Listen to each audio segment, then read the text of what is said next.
I'm Gail Rizzo of the Belgrade Lakes Association, for those who do not know me. Now, Dick, would you like to introduce our speaker? Okay, nobody likes bios read in front of them, but we have to run through the process here. Ken holds a BA in environmental biology from Dartmouth, an MS and a PhD from natural resource management from Cornell. He's got 4 years of experience with the New Jersey Department of Environmental Protection between his undergraduate and graduate degree programs. He has since gained 25 years of experience with Northeast U.S. consulting firms, working on a variety of water resource assessments and management projects.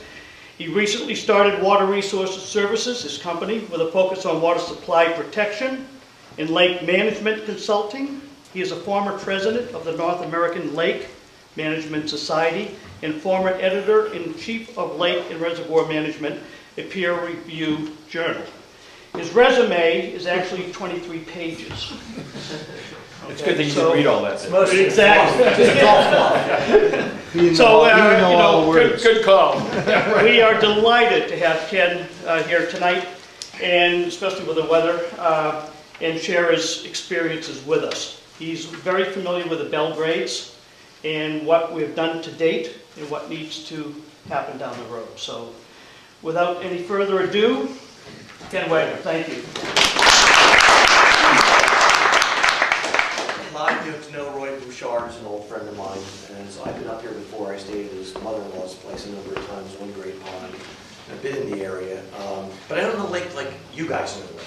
I mean, this is your place.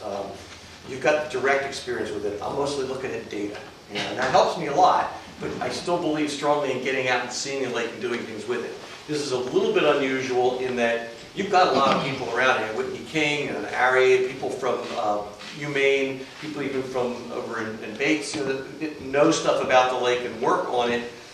They're the ones you want to rely on for the data. You don't need somebody coming from Massachusetts, and the dirty truth is I'm originally from New Jersey, but I escaped. That's where that DEP stuff came in. But what I get called in on is because I'm a lake management person. I've been for 40 years working on actual projects to do things with lakes. I'm still very interested in the studies and the research that goes on. They do a lot of that down in my area, but it really needs to be more local. But when it comes to that, okay, what do you really do with it? I don't want to just do another study to sit on a shelf. I want to see them actually get used. I want to see things get cleaned up and worked on. That requires 3 things. A knowledge of the basic limnology, the biology, chemistry, and physical aspects of the lake. A sense for what your management options are and what most applies, what will be reliable, what will be acceptable, and be affordable. And that last one, again, is it requires money. There's no question. And the old line is if you ask a question and the answer is not money, you ask the wrong question. It really does come down to that. When you're talking about big lakes, it's not cheap. The cost of education is high, but the cost of ignorance is higher. You got to learn a lot about the lake. You have to invest in it. Unfortunately, lakes, just like people, age. You could build a fresh reservoir, and it would be fantastic for possibly as long as 40 years.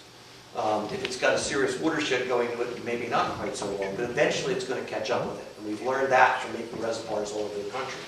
When you're sitting looking at natural lakes like you have here, even though they have dams on them and flow aspects and so on, largely natural, they could last a lot longer, millennia. And you put people on the landscape and that starts changing some things. But the reality is those natural processes are still going on. And to a substantial degree, you're actually still experiencing natural processes that are just later in the life of these lakes. Now, late is probably not a good term because these things are going to be around long, long after we're gone. But in terms of their condition, they're getting fatter. They're not necessarily a heart attack waiting to happen, but they're not in the best shape. And some of them have been worse off than others, and a lot of it has to do with the watershed and the in-lake processes. So what I'm going to do first is I'm going to walk through a lot of the overview of the lake. There's sort of the background. I'm going to give you this brief background. It isn't quite so brief because I kept reading more and more and more. I was literally still got the last information I received was at 9:30 last night. And I was determined to have that all assimilated and brought in. So it's been busy. I'll talk about watershed management needs. I'll talk about the in-lake problems a bit. Then we'll get into the management stuff. So what I'll do is I'm going to go through that background and then I'll stop there, and if people want to correct anything, or ask questions about it, or add anything, that's fine. And realize what I know of these lakes, and the stuff I'm going to talk about first, it's not my work at all. It's everybody else's work out here, and I'm just assimilating it. So hopefully I don't get it too far off. Okay, brief background, the physical aspect, you've got the 7 big lakes, a number of smaller ponds. We've got close to 20,000 acres of lake to a watershed that's somewhere near 60,000 acres. It's big, but the reality is that that ratio of the watershed area to the lake area is not that big. Anything under 10 to 1, you should have pretty good water quality unless there's a real serious problem in the watershed or a long-term accumulation in the lakes. We are experiencing some of that. Relatively low development, 7 to 8% is not natural land. That's low. Now the reality is when you hit 10%, we often see problems in lakes. When you hit 25%, you're in serious trouble. So it's not like you've got a long way to go to get somewhere. It's on its way. But 7 to 8% is not outrageous. I wish most of my lakes had that little development in them. The inputs to the lakes are limited, but they're cumulative. They add up. They stay put. If you're not familiar, this sort of diagram is very telling. This is the flushing rate. It sits down there kind of low. Except for Long Pond, which flushes about once every 4 months. That is, if it was drained, it would fill up again in 4 months, so the water moves through. And of course, because it's always mixing, it doesn't mean all the water is exactly replaced. And, it's a little tricky, but 4 months on average. Then you get down to Esselonsky and you're looking at 1.5 flushings per year. Everything else is more than a year. It sits there. It's a bathtub. It's, stagnant's not the right word. Stagnant isn't a bad word in limnology either. If stuff sits, it purifies, it gets cleaner that way. Again, growing up in New Jersey, they created Round Valley Reservoir. They took Raritan River water, which was not the greatest water, dumped it in this 55 billion gallon pool that they made. It was not very nice to start with. 20 years later, it was hosting lake trout. It was the cleanest, best lake in New Jersey. So, things sitting still is not a bad thing, as long as you're not loading it up with stuff. And that's your situation here. The soils, there seems to be more iron than aluminum, although apparently that's not completely true over on the Long Pond side. You've got a fair amount of aluminum in the soil. That's important because a lot of the nutrient dynamics we're going to talk about are controlled by aluminum or iron. And aluminum is way better to have than iron because aluminum binds the phosphorus and keeps it. Iron lets the phosphorus go if there's no oxygen. And that's the real problem we seem to be experiencing. Vegetation's mixed, largely native, but you do have some erodible soil issues. I think you need a basic descriptive document for all these because I really had to dig to get all of it, but maybe somebody knows of one or at least knows where all the stuff is. It was hard to figure it all out. Upstairs. Okay, good. Is that a person or a document? Okay. There's just the rough areas and the depths. I guess the important thing to realize is, when you get much over 30 feet, you're going to get stratification. So those 3 and that one are going to stratify. These are going to be less so. They may stratify a little, but it's not going to be strong. The wind will mix them. It's just they're not deep enough to really have that long-term standing cold water layer at the bottom. And you've got, again, about almost 20,000 acres of lake. Okay, these are diagrams that I had to work up. They didn't seem to exist anywhere, and it's surprising me. Maybe they do.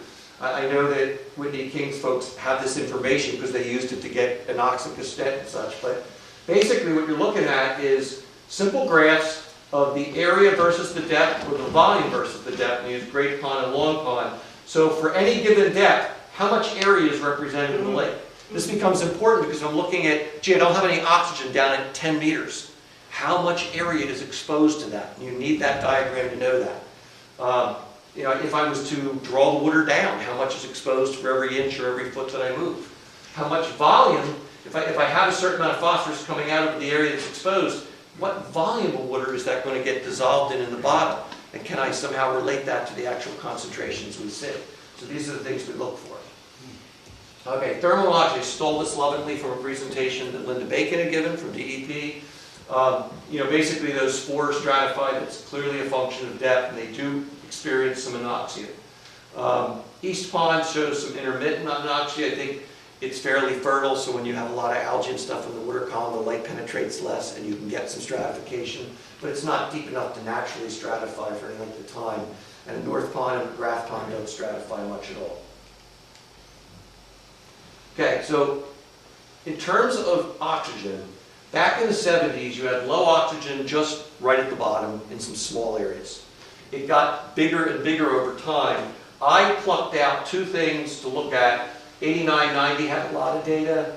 I actually had to squeeze into 92 and 93 for one of the lakes, or one of the stations. And then 2012 and 2013, I didn't happen to have the 2014 data, but that's okay, it was enough. You never want to look at just 1 year because the weather does matter, but a pair of years is decent. More is always better. In this point, you were getting oxygen being lost at the bottom about a month earlier than it used to be in the early 70s. And down around, it could be as shallow as 10 meters in Long Pond and 12 meters in Great Pond. In 2013, conditions were pretty similar. It was not appreciably worse, the timing wasn't very different, but the extent being exposed was bigger. So that's the catch. It isn't getting worse at any one point, but it is spreading out and becoming more of an issue. If you're familiar with Lake Auburn and the issues they had down in Williston, same deal there. It's kind of a witch's hat, very deep bowl in the middle, very sharp. As long as the low oxygen stayed down in the tip of the witch's hat, upside down, not a big deal for the whole lake because it's not a lot of area. Once it got up and spilled out onto the brim, they had serious trouble. And that happened 2 years, and then it stopped happening because of climatic issues. It will come back because we're going to have those climatic issues for a while. And you'll see that the variability gets introduced. That's the problem with climate change. It isn't that we get a couple extra degrees of warmth somewhere. God knows we could use them some days. It's the variability that goes with it. That's the killer. So again, this is the other thing I spent a lot of time calculating. I hope it was worthwhile. I hope somebody didn't already do it. The actual oxygen demand, this is in grams per square meter per day. The units aren't terribly important. The key thing is if you have less than 0.2 grams per square meter per day, you're not going to see any anoxia. There's hardly anything that can't adjust to that and keep it from going anoxic. Once you get to about 0.5, it's the official number is 0.55 from Hutchinson, God of limnology from way back, you start seeing anoxia, at least on a localized basis. You get up around 1, you're going to get anoxia late in the summer over a pretty good chunk of the bottom layer. And if you get up around 2 grams per square meter per day, you're going to have problems from the middle of summer on. Well, interestingly enough, Long Pond 1, Long Pond 2, Great Pond 1, and Great Pond 2, 3 of them are all right around 1 gram per square meter per day. And frankly, the difference is not very big between 89, 90, and 2012, 2013. They're really about, a little more, but really about the same.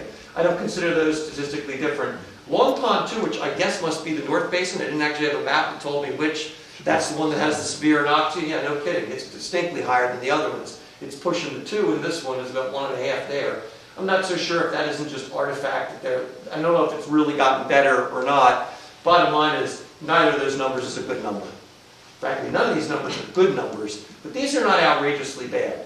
In the lakes that I work with restoration, I frequently see numbers in excess of 2 grams per square meter per day. So you could be a lot worse. Someday you may get a lot worse, but right now it's not good, but it's not nearly as bad as it could be. Okay, extended background. This stuff is stuff they got from Whitney King. They're extremely helpful to have. He's using 2 milligrams per liter of oxygen as kind of the boundaries here. I'm used to working with about 1 milligram per liter. If I can actually keep 2 milligrams per liter in the water column, I probably won't have a lot of extra phosphorus coming out. I won't have the iron and manganese. And from a water supply perspective, 2 milligrams per liter is kind of the minimum target we go for. But I'm happy if I'm around 2 right near the bottom. For habitat, for recreational lakes, things like that, I worry mostly about 1 milligram per liter. Anything below that within the measurement ability of most instruments could be anoxic, having no oxygen, and is an issue. So the actual area that I think is seriously impacted is actually a little less than what's shown in these, but it's in the right ballpark. It certainly represents an area we need to be concerned about. What's interesting is that it works out to be about, from my calculation, 15% of Great Pond and about 28% of Long Pond. That's not nothing, but it's not huge either. I have lakes where half of it is a problem. In fact, when we met in October, we kind of concluded informally from what little data I looked at that about half of each lake might be a problem. Well, it doesn't look like it's that bad. That's good news. It could get that bad, but right now that doesn't appear to be the case. Okay, anoxic factor. This is a fairly straightforward mathematical calculation. It's really useful. All it is, imagine taking the area that's exposed to anoxia, dividing it by the total area of the lake. So if half the lake was exposed, it would be 0.5, half of it. and then multiplying it by the number of days that that area is anoxic over the summer. And you multiply it all out. So what this is the functional equivalent of how many days in the year would the entire area of the lake, that bottom, suffered anoxia. Because it never really exposes the whole bottom, but just it's an easy conjecture, easy thing to work out. And you can see that for Long Pond, it goes up and up and up. That's the 70s back there, that's now. A lot of variability, and a lot of that's climatically induced. I mean, compare 2010, 2011, 2012, 2013, 2014. Those are all radically different years. 10 and 11 were pretty hot as they were going. 11 was fairly wet. 12 was very hot. I was actually up in Maine 2010. You could swim at Acadia comfortably. You know, it was hot. This past year was a pretty good year. It was really not that bad. It was cooler. It was more overcast. Didn't have as many issues. So this is really helpful. And I spent a lot of time calculating stuff and then discovered this data already existed. But that was great. I got more data faster that way. But you can see it goes up. And this is the issue. If you are if you're under 10, an anoxic factor of 10, the functional equivalent of having the whole bottom of the lake anoxic for 10 days or less, probably going to be okay. That's not going to release enough phosphorus to make a huge difference. It's not good, but it's not terrible. Lakes that we're doing restoration work with, that's the target. We get it down to AF of 10, we're happy. You get up around 20, you're starting to have problems. You get up to 30, you're in trouble. When you get up to 50, it's just terrible. Well, you can see where we're headed. There's a lot of variability, but we're, at least on Whitney's calculations, up around 35 now. I think it might be half that, but at 17, it's still not good. And it's probably somewhere in between in terms of what's truly anoxic. If we look at Long Pond, a little less variability, tighter relationship, same deal though. But the scale's bigger. Here we're looking at right now, we're up around 70 or 80. Even if it's half that at 40, that's still a big number. This is not good.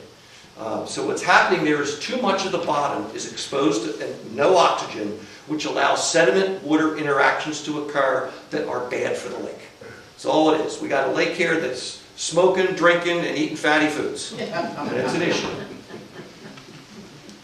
Okay, the nutrient status. A lot of this stuff came from the DEP database. I'm not sure how much that overlaps with the volunteer lake monitoring database, but I was comfortable with the numbers.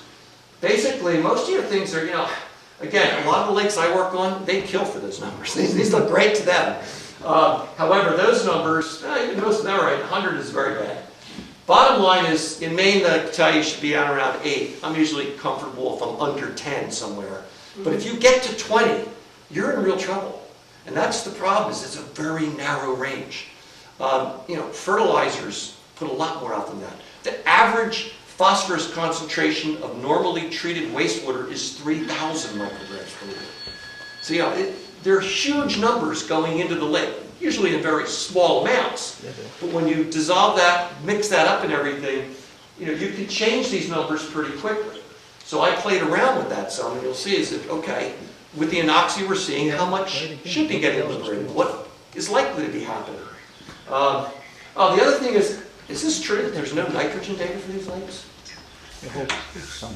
Hold on a second. Some? Okay, because I didn't find it. And I just, this is a little bit like the less filling tastes great argument. Phosphorus is, certainly in Maine, phosphorus is considered the main limiter for lakes. Personally, I'm in the same camp, and I think everywhere I go, I'm looking for phosphorus first. But I wouldn't not include nitrogen, because the ratio of nitrogen to phosphorus is what determines the types of algae you're having. Now, if you're having serious blue-green blooms, pretty safe bet it's a low NP ratio. But I'd kind of like to know what nitrogen is out there, what forms, how much of it, how does it change over time. Those are important things to know. And although septic systems, properly designed, sited, and maintained, are not big sources of phosphorus, they are big sources of nitrogen. So it's worth knowing. But we don't know much about that. But we sure know enough about the phosphorus. Here's where they stand. Again, none of these are outrageously bad. They're not over 20, although East Pond is pushing it. Again, these are averages, so sure there's years where they're up and over it.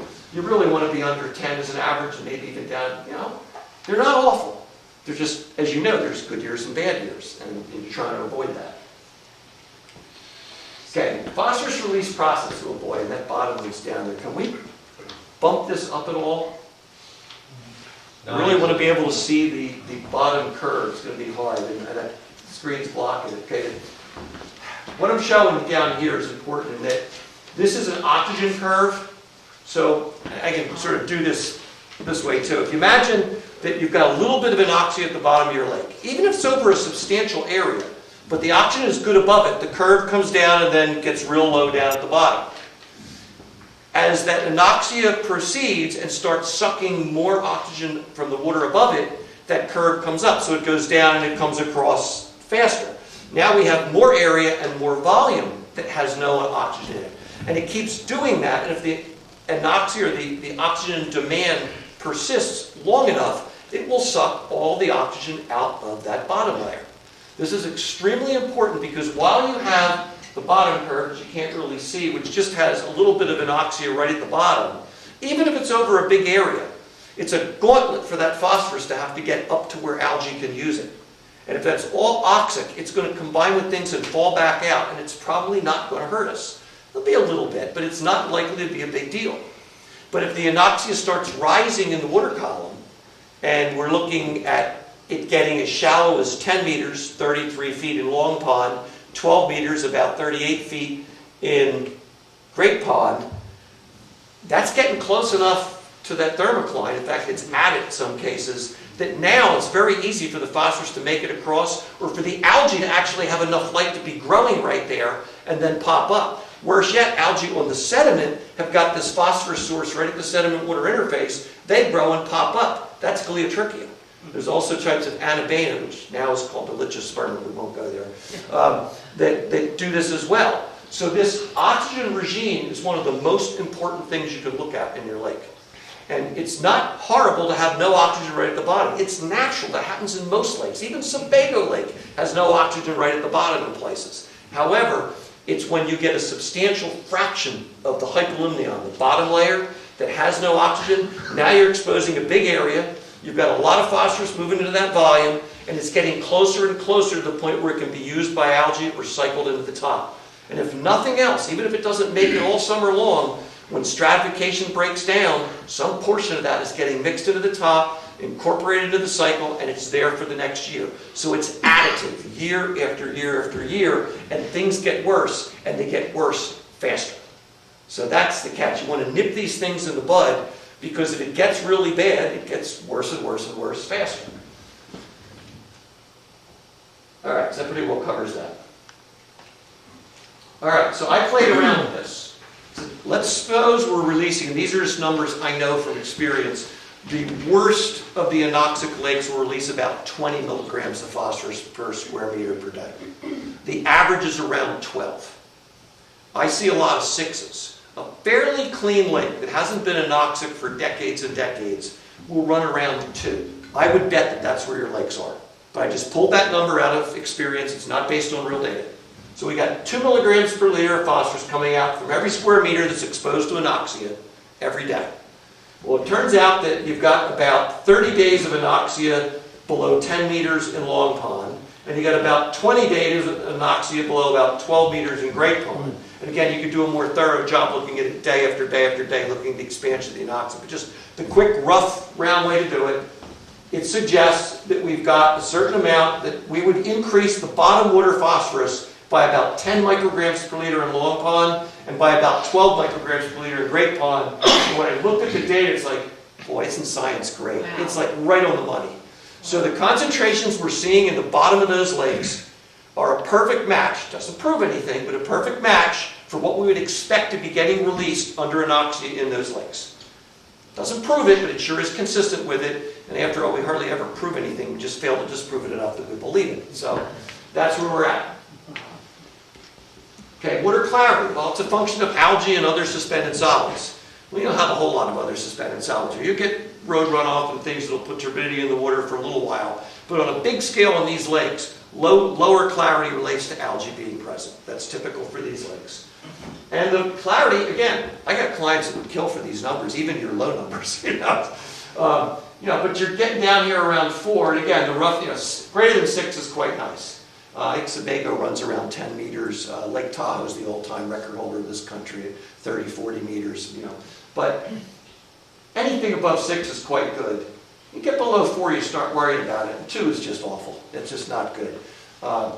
You can get worse, for sure. In fact, we see that. And it pays to look at the minimum, because that's where the complaints are coming from. The average doesn't help, because nothing lives in the average. You know, you got to live day to day. So we look at the minimums, and okay, you got some problems down there in Salmon East, McGrath, North. You know, they're under 4. They're not terrible, but it says, okay, something's going on here. We probably ought to be paying attention to this. The trend is the other issue, and it's nicely done for Long Pond. There's a lot of mess in this data. You're going to get a lot of variability, and you need a lot of data to discern trends, but there is one for sure, and we're losing clarity. Over the last 30 years, we've lost over a meter of clarity on average from Long Pond. And you that have lived here have seen that. Not good. Could it be worse? Absolutely. Will it get worse? If we don't do anything, probably will.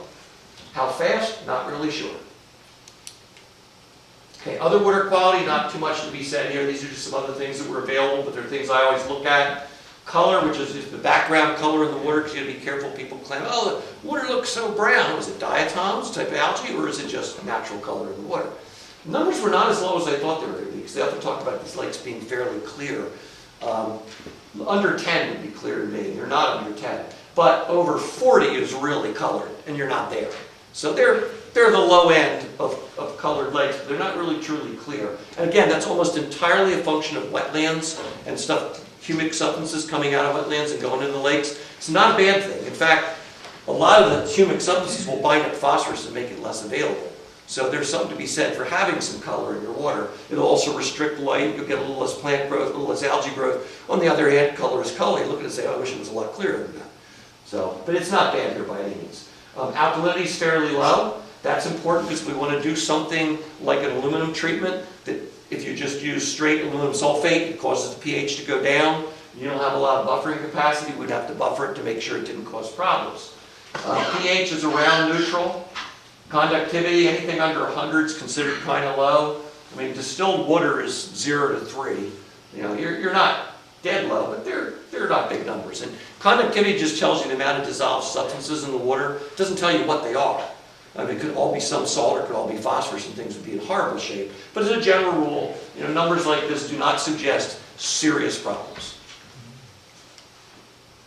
Okay, some of the biology. Okay, phytoplankton. I'm an algae guy by original training, and I still look at algae samples all the time. Chlorophyll is the fastest, easiest thing to look at.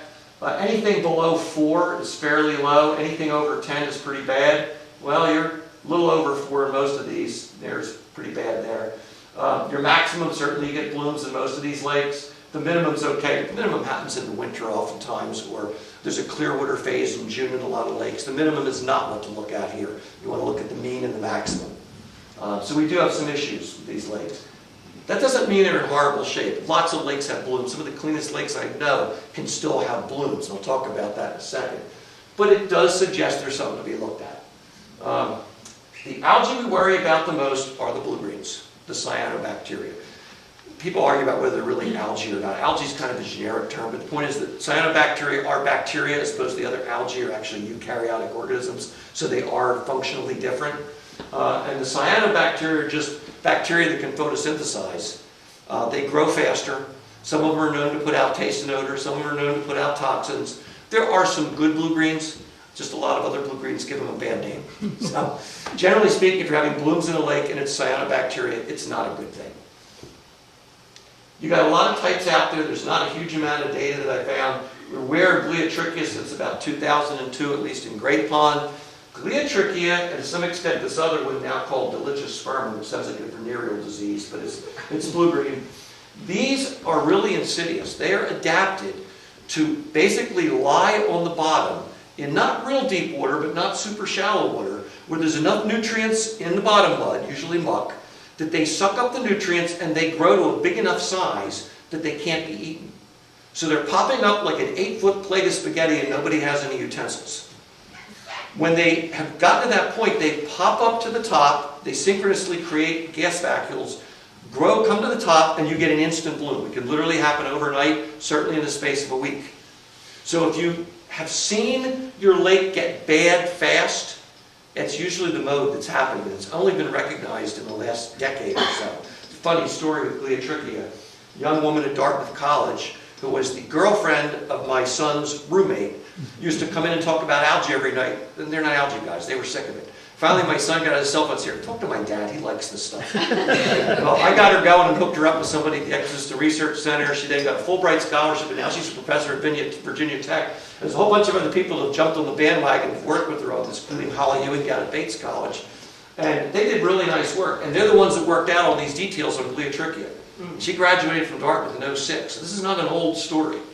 The point is that these algae are really well adapted to making use of nutrients where they can find them. The nutrients they're making use of came from the watershed. They were in the bottom material, probably in deeper water, and with that anoxia, were able to spread out and land in bigger and bigger areas. So now they are throughout the water, throughout the sediment base under the water, and those Gliatrichia and Spizentiana vena can actually grow and pop up. If we stop that flow of nutrients, it will go the other way. But it may not go the other way real fast because they're still sitting on nutrients in an area that we might not even treat. So you have to keep that in mind. We could treat those areas, it just becomes a much bigger area to have to deal with. Okay, zooplankton. A lot of people don't even know what these are.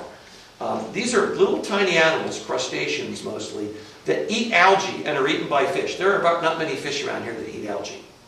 It's really the zooplankton eating the algae and being eaten by the small fish that are eaten by the big fish that are caught and eaten by us. So the zooplankton, again, there's some information out there, I know what kinds there are, there's a few counts, but really don't have a great handle on what's out there. The best I can say is that all the things you'd like to see in the lakes are there. They may not be particularly abundant, and if you have a lot of fish, little fish, they're going to get eaten by the end of the summer. But they drop resting eggs and they come back each year, so they'll do okay. It's just they're all there, they're not wiped out. One of the things is when you get alewife in a lake, and I know that's a hot topic in Maine, they tend to pretty well wipe out the big zooplankters. Over a decade or more, they just disappear. And you don't have nearly as much grazing capacity. So if you have a lake full of alewife, or golden shiners will do this too, if a lot of bait fish are getting out, you'll have the least zooplankton biomass you can have, which means you'll have the least, and there'll be small ones, which have much less grazing ability than big ones, and you will have the most algae you can have for whatever level of fertility you're at. So if you're going to have that situation and not have a lot of zooplankton, you need one heck of a clean lake, or you're going to have algae problems. Okay, vascular plants, again, I didn't actually see a major survey of this stuff. I'm sure it's been done. I'm sure you guys have lists. This wasn't what I was really charged with looking at in great detail. You have that Eurasian water milfoil. They think they've gotten rid of it. That's great. You do have variable water milfoil. They're working on getting rid of that. I'll come back to plant management a little bit later, but basically things are going the right direction. Benthic invertebrates. I didn't see much on this. Now maybe it's out there. I just didn't find anything. There's a lot of stuff to know about it. It's important because if we do certain things to the lake to manage it, we may impact these positively or negatively. And when you go to get a permit, they're going to know about that. I don't know what to say about it right now, except they probably have all the typical stuff you see in a lake, but I don't have that data. Fish. Got lots out here on the fish, although the last real quantitative survey was like 10 years ago, I think. So that's not good. That's the same problem in Massachusetts and other states. The fisheries guys are all about stocking and regulations and not so much about surveys anymore. And it bothers me because we don't know what's going on out there in a lot of our lakes. And the fish community changes over the course of about 5 years. Unless you've got a lake that's heavily, heavily stocked, and you just know because every year you stock, that's what's there. A natural community shifts, and you kind of need to know what's going on. In fact, you can tell a lot about it from the zooplankton, but I don't have those data either. So I don't really know what's going on, except that you've got salmonids, cold water fish, in every one of these lakes, even the ones that are fairly shallow. Some are better than others. You've got multiple types of trout and salmon. You've got white perch. You've got the black bass, largemouth and small bass. Pretty good fishing from what I understand. And keep in mind, in terms of goals, if fishing is one of those goals, you don't want to stir a lake. You don't want the lake so crystal clear. I mean, it's not the best fishing. It could be a great fishing experience on a clean lake. I'd rather catch fewer fish in a clean lake than fish every cast in a grungy lake. But that's not true for everybody. And you got to keep in mind that fertility that drives having more fish includes having more algae. or at least more algae produced. Ideally, those algae get produced and they get eaten, but it gets eaten and gets eaten and gets eaten, so that you never have that much at once. But the reality is, if you're going to have high productivity, once in a while it's going to get out of whack. All right, this goes to the watershed management needs. We'll take a very short break at this point. Any questions, comments, observations on the basic background data for the lakes? Is my understanding consistent with what you know? Way off base? Something you never heard before? Anything of that nature. Also allows me to get a drink. Well, I did. When you showed the graphs from Whitney with the anoxia, you said that it was probably half that. The anoxia. Is that true that that's what Nuremberg used? Was 2 milligram? I would have sworn it was 1. I would have bet you money it was 1 milligram. It says 1 or 2. Okay, all right, fine. I always use 1. If you're looking at habitat, you want to use 2. If you're looking at release of phosphorus, you should use 1. Okay. But the point is, he's using 2 to get it. Any place where the oxygen drops to 2 counts as anoxic area in the calculations Whitney did. When I do it, I only count areas that go to 1. So I'm going to have less area than he did. Right, okay, Whether it's exactly half, I don't know, but it's somewhere in between. got it. All right, so either you're not following it all or it all makes sense. One or the other. Okay, good. Makes sense. All right, watershed management needs. Okay, the things as I understand it from everything I read, and what I do know from being out there occasionally, road runoff, eroding shorelines, residential runoff, wastewater disposal, they're the biggies. You don't have a lot of the stuff that I have to deal with, like literally a direct sewage treatment plant discharge, a gigantic cattle farm, a dairy farm, hog farms, chicken farms. I get this all the time in other places in the country. It's nasty. You don't have that. You got some agriculture. Crops aren't that big a deal, particularly if it's done well. So you've got stuff that puts in little bits and pieces all over, which means you don't have a smoking gun. You haven't got, there it is. I have had projects where there's the problem, fix that and we're good, and it has worked great. I've been doing this for 40 years. I've had 6 of them. And I've done more than 6 projects. So it's usually like this. Maybe not quite as diffuse even as what you've got, but it's usually like this. It's a bunch of little tiny pinpricks in your boat that are causing leaks. The metal's fatigued, there's little holes.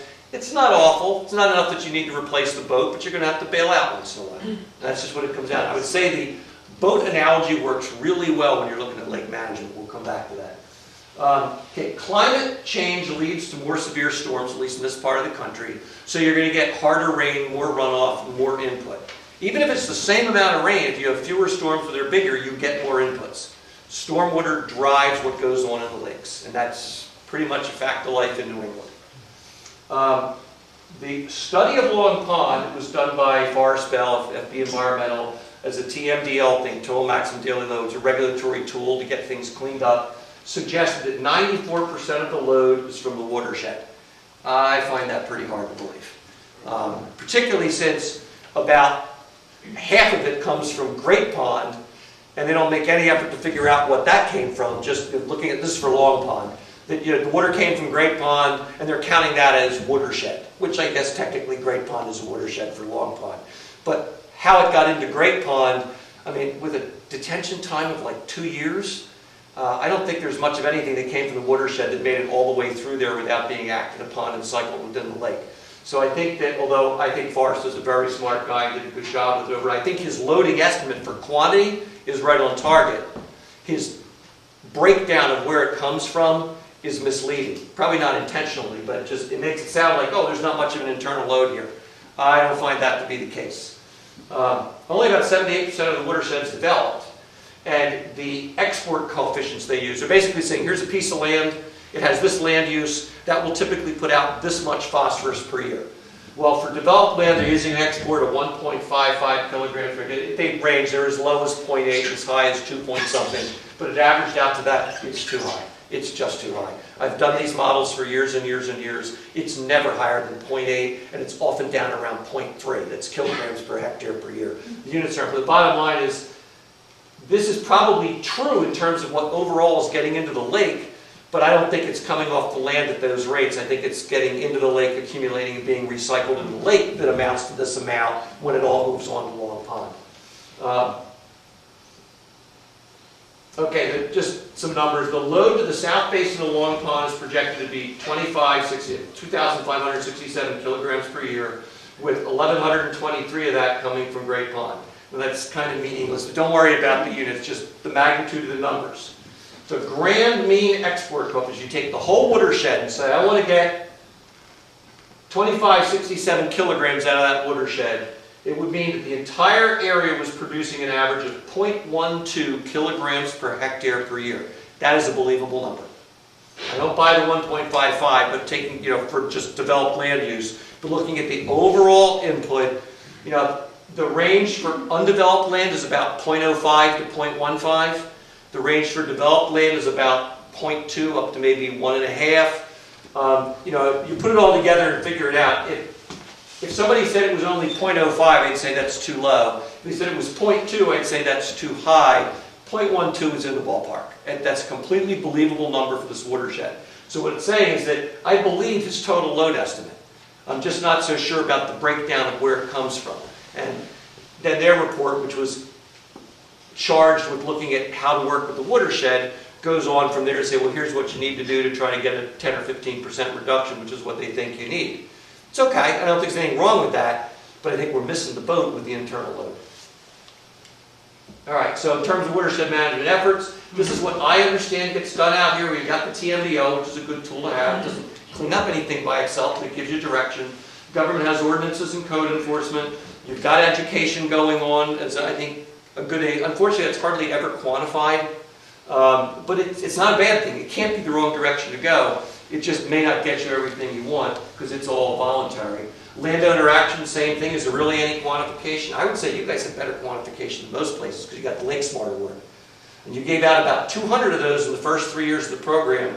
I don't know what it was in the last 3 years. Do you know off the top of your head? No, but Okay. Logan, Is it similar to the first few years? Yeah, it's Okay. Because you have about 4,000 residences in this watershed. If 400 have been given, you've given out 10%. That's not bad. That's not bad. It'd be nice to be 50%, but it's not bad. Yeah.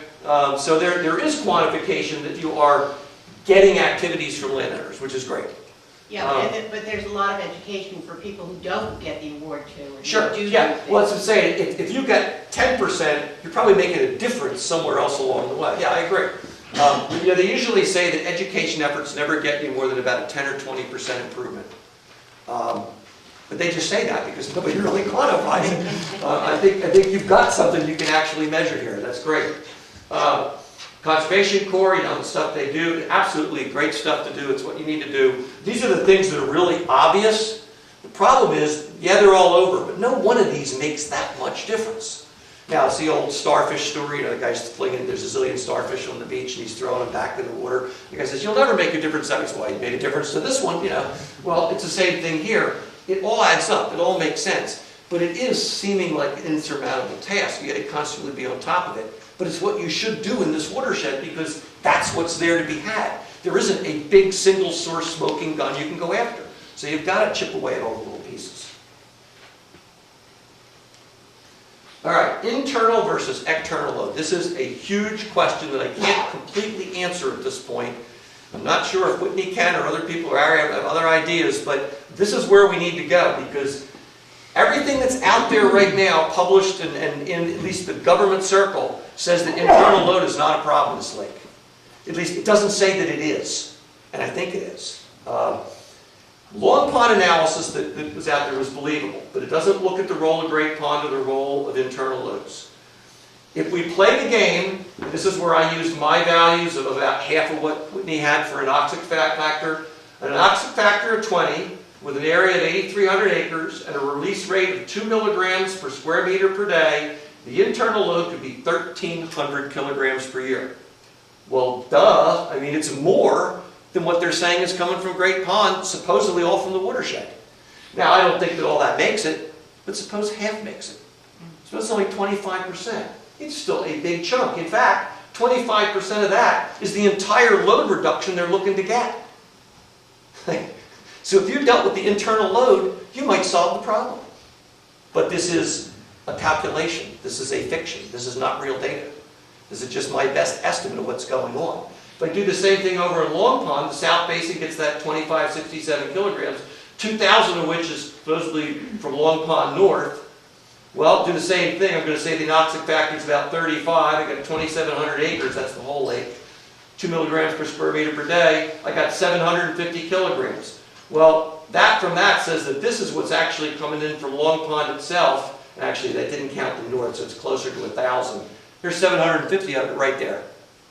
So, I guess what I'm saying is that with just looking at internal load in a rough calculation that is least logical, could account for most of the load that we think is a problem. And on top of it, if you think about it, the internal load is all happening in the summer during the growing season. It's all available. At least theoretically, it's in the lake. It doesn't all make it to the top. If we have that oxygen situation where the bottom's anoxic, but there's lots and lots of oxygen over it through the dark zone till you get up to the lake, we'll be okay. It doesn't make it. But that's not the case. Both of these lakes have low oxygen, shallow enough that algae can be making use of that phosphorus. The phosphorus levels are not huge. These kilograms per year look like big numbers. You divide them over the millions and millions of cubic meters that are out there, that's where I'm getting that extra 10 or 12 micrograms per liter. But 10 or 12 micrograms per liter added to what's already 8 or 9 in the top, you got a problem. You've now gone way over the 10 and you're pushing the 20 limit. So we have a very narrow safety zone with phosphorus. And there appears to be enough phosphorus being produced in the bottom of these lakes to push us out of that zone and into a problem. I cannot say with surety that it's happening, that that's making it, that that's the cause for the blooms, but it sure is consistent with it. Unfortunately, in that report that looked at Long Pond and that analysis, they concluded that 108 kilograms per year from North Pond and 65 from South. I didn't pay too much attention to how it calculated it. It sure wasn't with the data that I had. So I don't know what's going on there, but I don't believe it. The internal load, by my best estimate, looks to be about 30% of the total load to Long Pond and Great Pond. Could it be 25? Sure. Could it be 40? Yeah. Is it 80%? No. Is it 5%? I don't think so. So I think we're somewhere around 30%. And again, keep in mind, it's 30% that's all available in the growing season, or at least all present out there in the growing season. If everything else is evenly distributed around the year, that 30% is the dominant load in the summer. The remaining 70% divided over 4 quarters doesn't even give you 20% of the load coming in during the summer. And in fact, summer being drier, it's probably even less. So I will bet you that the internal load represents more than half of the phosphorus that's readily available to algae during the summer. And once you get to that point, you need to do something about it. Another point there. None of this considers the gliotrichia transfer. That's the other part. You got this phosphorus sitting in the superficial sediments. Maybe they're not even anoxic. In fact, in most of the area gliotrichia comes from, it's not anoxic. They're sitting in an oxic layer, but there's sediment there that there's some phosphorus available. They're sucking it up, and then they're popping up to the top. Well, when they die, some of that phosphorus stays put up there. So you've got another internal loading mechanism they're not even counting that's moving phosphorus from the shallower zone up into the top. So that probably means it's even more than what I'm suggesting. So with those kind of information, I think there's real need to characterize the internal loading better in all your lakes, certainly in Great and Long, which were the main ones I focused on with the data, because I have a feeling that they are the cause. And then it'll come up again, maybe in the next slide. Okay, this is just the things to be addressed. I'll come back to that internal load issue again. Okay, the overabundant panfish at East Pond at that huge multi-year experiment. I've heard Dave Hallowell from DEP talk about it a number of times. They took them out, and they actually started seeing a difference. But they haven't made a complete difference by any means, and it's going to go back to the way it did. Yeah, you could argue whether it's helped. The point is, no matter whether you believe it helped or not, as soon as you stop, it's going back where it came from. That's the problem with biology. It's just Jurassic Park principle. Biology's going to take off on its own. Very hard to do. I did a lot of my PhD thesis stuff on biomanipulation. I love it. It's the icing on the cake. It's not the cake itself. You've got to control the nutrients if you want to make a difference with algae. Getting things that will eat it will make the food web more efficient, but it will not take a fertile lake and make it infertile. It just doesn't work that way. The invasive rooted plants, you know, you've got the milfoils that have shown up. They've made good progress with it. Low oxygen in deep water, nothing's been done about that. Cyanobacterial blooms, definitely have issues with those. Nothing's been done about that. Trophic trend, which is what they put Great and Long Pond on the 303D list. That's just a magic list that says this isn't meeting state standards, do something.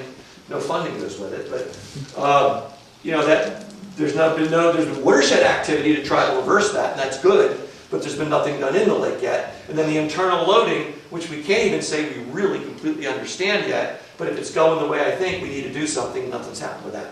So that's the roll call of things that need to be done to deal with in-lake problems. Okay, quickly, just options for the rooted plants. Bottom line is you're going the right direction. There's no biological thing that's going to help you out there. Grass carp work great to get rid of plants. They get rid of everything, and they're illegal in a lot of these states anyway. Insect herbivores will work on milfoil to some degree, but if you know anything about biology, everything in biology is predator-prey cycles. Doesn't wipe it out and make it go away. It just goes up and down, up and down. If you can't stand the upside, you're not going to be happy.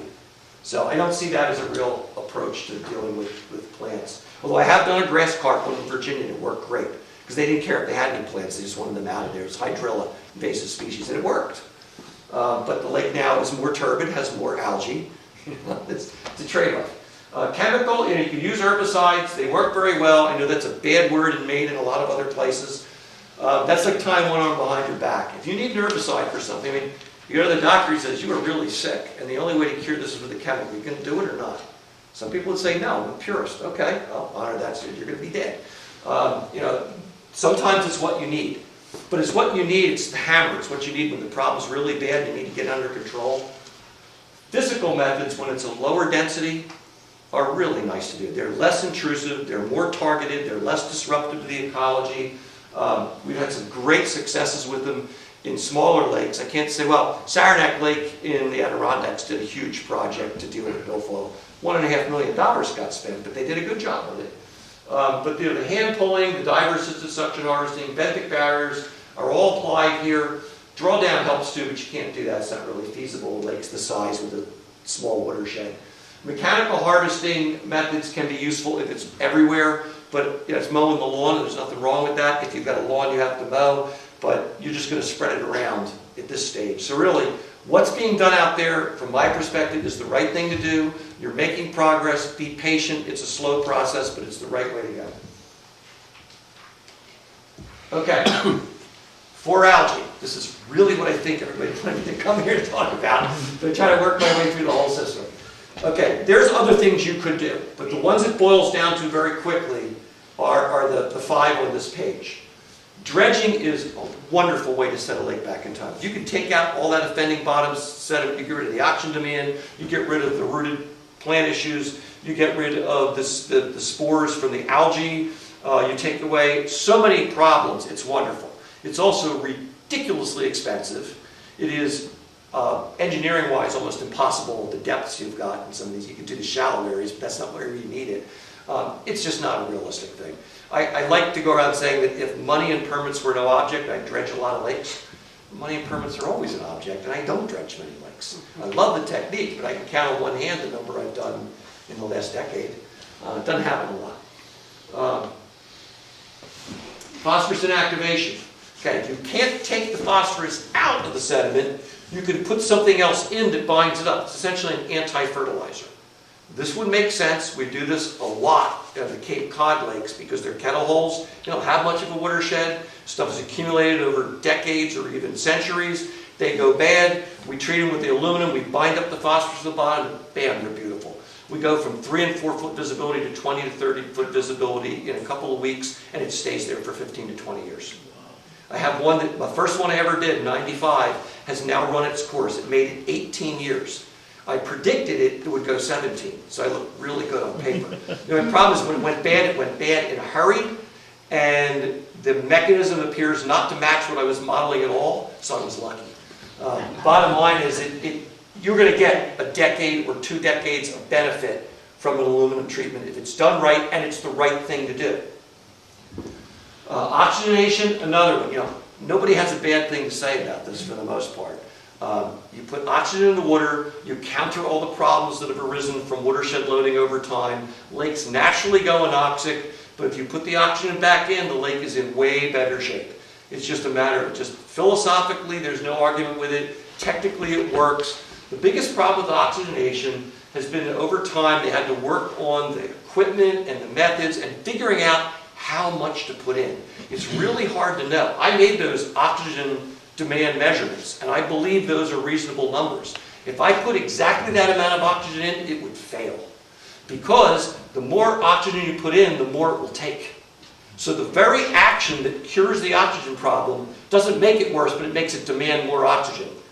So if I put in a gram per square meter per day for area that was anoxic, I would probably not get appreciable improvement. I usually roughly have to double it. If you're using compressed air, you have to multiply it by about 5, and the costs start going up. We'll come back to that. But it does work really well, and I don't know if anybody who's ever said, oh, I don't want oxygen in my lake. You'll hear that about aluminum, you'll hear about other things. Circulation. Circulation kind of works like oxidation. Instead of actually actively putting the oxygen in, you're mixing the lake so that oxygenated upper water always goes down to the bottom, and you do it. It sounds a lot better than it really works. There's some physical inherent limitations. For example, the warmer on the top, water on the top is warmer, it doesn't want to go down to the bottom, and the power necessary to make that happen in 5 consecutive sunny days is more than anyone has ever bothered to put in a lake. So they fail routinely in late summer. You can still get a lot of benefit out of it, but you can't expect it to be the perfect thing. Also, you don't want to stir up the bottom sediments, so if you're using compressed air, it's got to be off the bottom a bit. If you're using the pump to force water down, you can't push it down too quick or it's going to stir up. You might only need 50% as much oxygen, which would make it cheaper. But I'm going with the high end on this. I'm only dealing with the area that we mentioned before, like 1,250 acres of Great Pond, and I forget the number, 750 acres, whatever, of logs. It's just the area that we know to be anoxic now. That amounts to having to put in 10,000 kilograms per day. That's 22,000 pounds of oxygen, and 7,560 in Long Pond. Those are not small numbers. I will tell you, though, that they put in 5 to 10 times this much in some of the Tennessee Valley reservoirs, just in the bottom several thousand acres of the reservoir, so that when the water leaves after they produce power, they can support trout in the downstream fishery. And they're required to do that if they want to generate that power. You're not required to do any of this in your lake, but it would have the same beneficial effect on your fishery and the overall water quality. Capital cost, about $800,000 to put a system in Great Pond, about $600,000 to put a system in Long Pond. That's both basins, so you could go for half of it first to play around with it. The bigger thing really is the operating cost, about $80,000 a year in Great Pond and $60,000 a year, and it's almost entirely the cost of the oxygen. Now, again, question marks after it. Ken Wagner did not say this is exactly what it's going to cost. But I felt obligated to give you a number. I could have given you a really wide range, is what we did in October, because it's all I knew at that point. This is my best estimate of where it would go. Could it be 10 or 20% higher? Absolutely. Could it be a little bit lower? Sure. It's going to be twice this much? I don't think so. It's going to be half that? Doubt it. So that gives you some idea where you're going. Point is, you are not going to get a $100,000 system that cures the problems in both lakes. It doesn't exist. But it shouldn't cost you a gazillion. Yes, sir? Your third bullet? What's your third bullet? You just run it for 1 month? Oh, yeah, good point.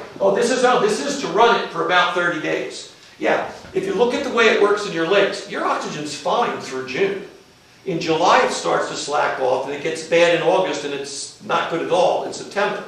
If we simply shift all that back by loading it up and having it be saturated in great shape, going into August, you should be fine, you make it through. It's exactly what we've seen at Lake Auburn. They haven't done a system, but in the bad years, it went bad like by the beginning of September, that's when they got their blooms.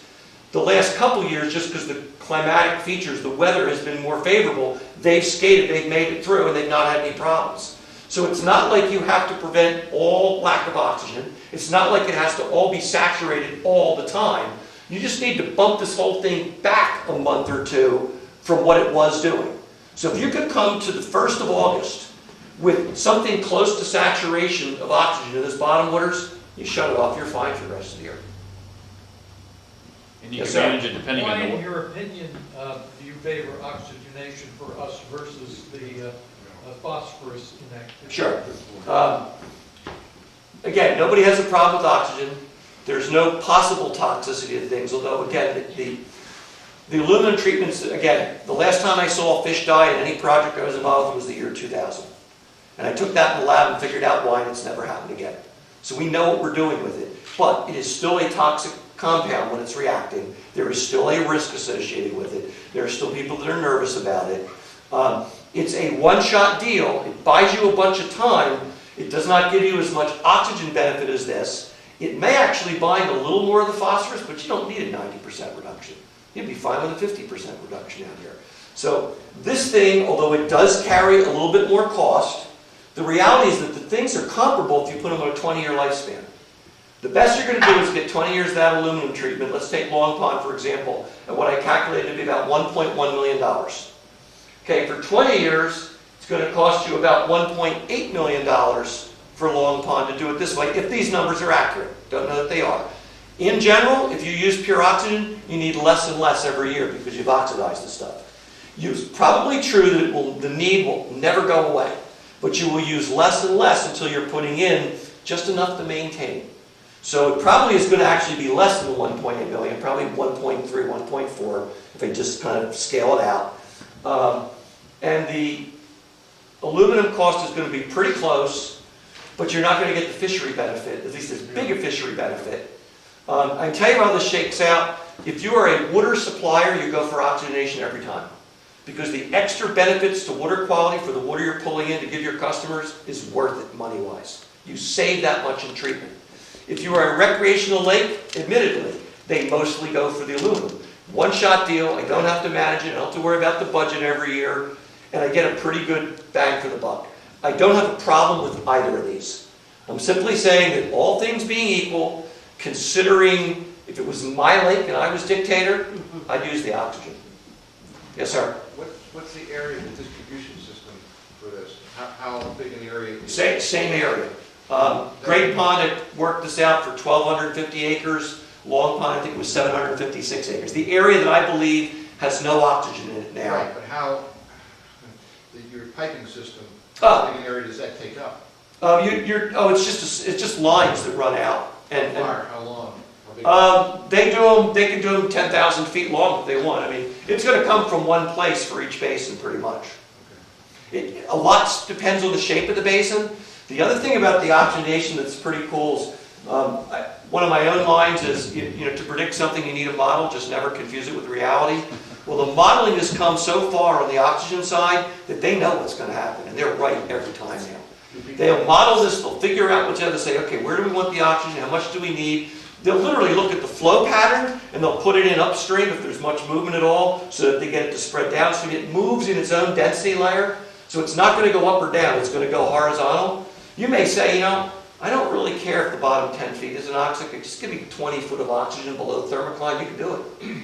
Do people get anchors and various things fouled in this? It seems like a great recipe for people getting, oh, what's this in the end of my anchor?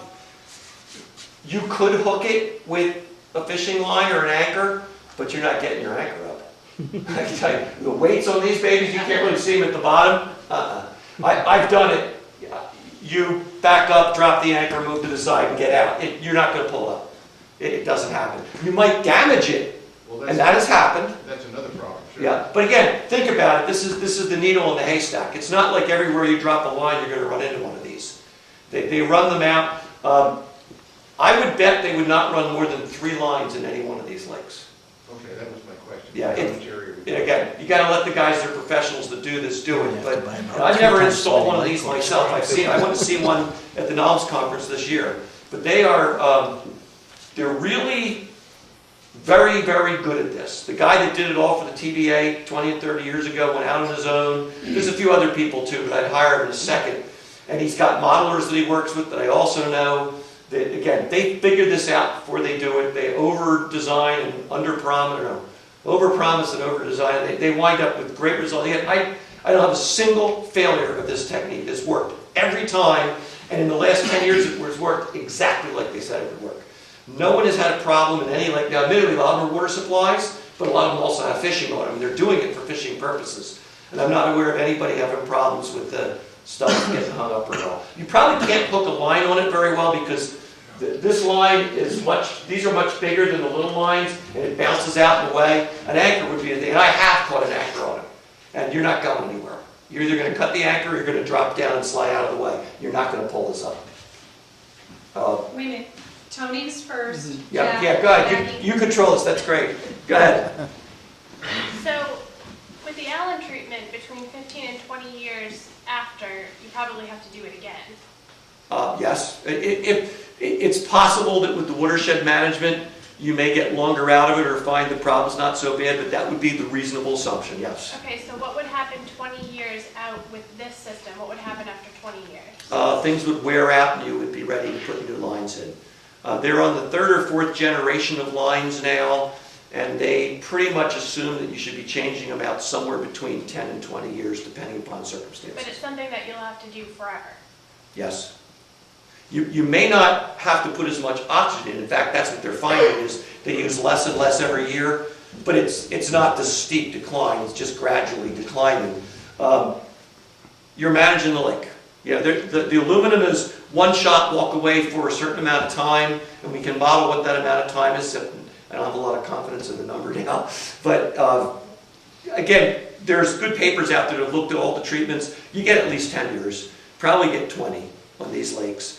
That's a reasonable bracketing, and then if you went back to where you were, you'd have to do it again. And it seems to be that it's not gradual, it goes and then it fails. Without getting into too much of the chemistry, I believe, and this is strictly conjecture at this point, but it makes sense to me. When you treat, you're only treating the upper few inches. There's still all this available phosphorus underneath, and it's migrating up through it, but it's a slow process. It seems to all break through at the same time, and that's why they go bad. It's not new accumulation, they would be gradually getting worse. So does that make sense to you guys? Absolutely. Yeah, so I think that's what's happening. So you'll know when it goes bad when it's time to do it again. For the oxygenation, yeah, you're basically putting it on life support. You're giving it something that nature's no longer giving it, and you're going to do it over and over, hopefully with less to it. But yes, it's going to go on. And unfortunately, it's just, you know, I've given up the thought that I'm ever going to play goalie for the Flyers in the Stanley Cup. Okay? It's just not going to happen. It's the same thing with your lake. It's past the stage in its life where if you want it to be good, you're going to have to help it.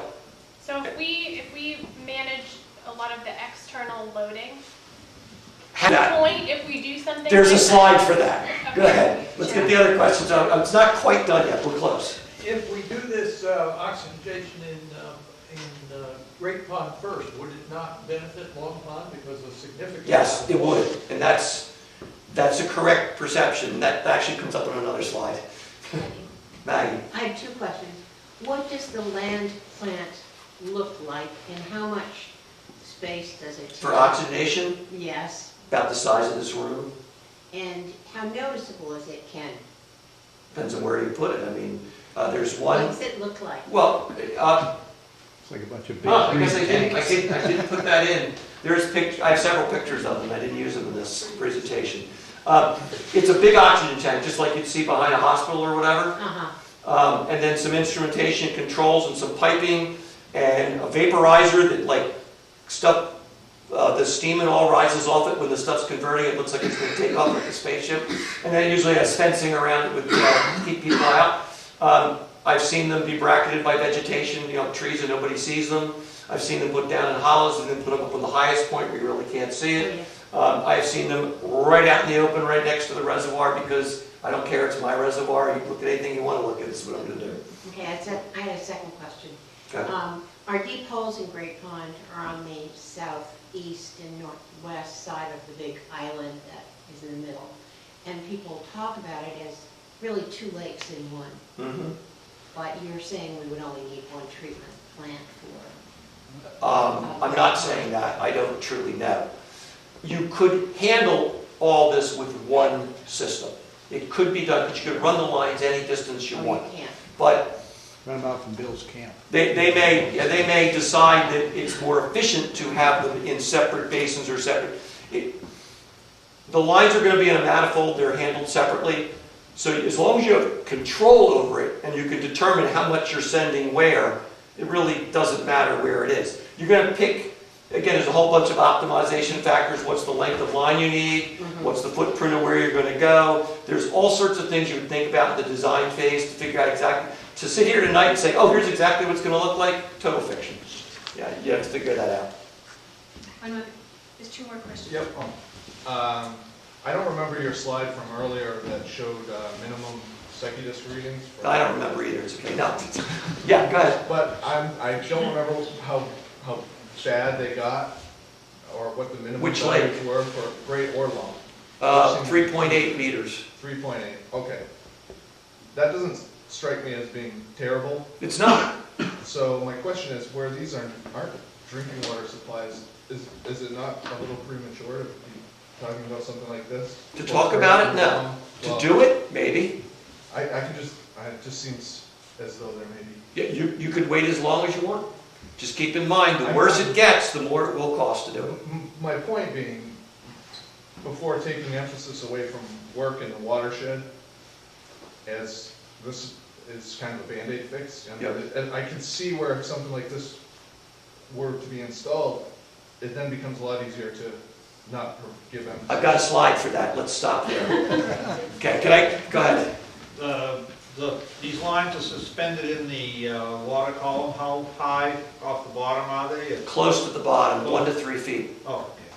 Very close to the bottom. Okay, there are questions you're asking are good. I anticipated those. I was actually given a list of questions I'd be likely to see. They're on slides. All right, key questions. Here we go. Right there. Okay, how much of the load is internal? I've already told you. I think it's around 30%. It's not exact. It might be half. It's probably not more than half. It might be 25, 20%. It's not 5%. It's enough to be concerned about, and it needs more assessment.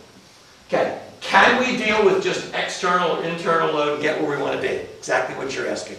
And you're correct. Project I did in New Jersey was a great place to learn about pollution ecology.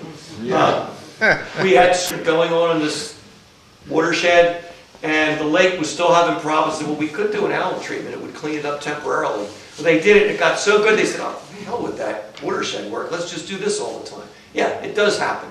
Hopefully there's a little bit more of a land ethic here than New Jersey, but the point is, because everybody came from New Jersey right now, right? The bottom line is, if internal loading is as important as suspected, you can't get where you want to be with just watershed management. You are not going to get that level of reduction just with the watershed. However, any investment, and look at those numbers, that doesn't bother you. I mean, we're talking $1 million or two here. You got to protect that investment. I mean, this is the boat analogy. I got a hole in the boat. It's leaking. I'm going to bail that water out. But you got to patch the hole? I mean, you got to do that or it's going to happen all over again. If it's a tiny, tiny hole and you can't even find it, okay, you bail out and you make do. But 70%, 30% split is not a tiny hole in either one. The 70% hole has got to be patched. The 30% that's sitting in your boat already, you're really going to take that out water skiing with 30% full water? You got to bail it out. So you need both. But it does appear, based on everything I read and what I believe to be the case for internal loading, and it's only what I believe from the data so far, you can't get where you want to be. You can't fix these lakes without doing something in the lake. This is a misconception that has been pushed on us by the federal and to some degree our state governments. I can't speak for Maine. I think Maine's done a good job overall. But certainly in other states and absolutely at the federal level, watershed, watershed, watershed. The heck with the in-lake stuff. It's wrong. Dead wrong. Again, the boat analogy. If I've got a boat full of water because I forgot to put the cover on and it poured rain, I can't fix it by putting a cover on. I've got to bail it out. It's no different. If that stuff is in your lake, there is nothing you can do in that watershed that's going to get rid of it. There are some things you could do in the lake, and I've had this work twice now. I've got a 40-year career. By flushing and draining the lake as much as they could every fall and getting out the high phosphorus, the lake cleaned up. 26 years in one case, 32 years in the other. Anybody care to wait that long? And how are you going to do that in these lakes anyway? You don't have the ability to send that water out. It's not realistic here. You have to do something in the lake. You need to remove the sediment, you need to inactivate the phosphorus, you need to put oxygen in to keep it where it's at. Those are the only real choices here.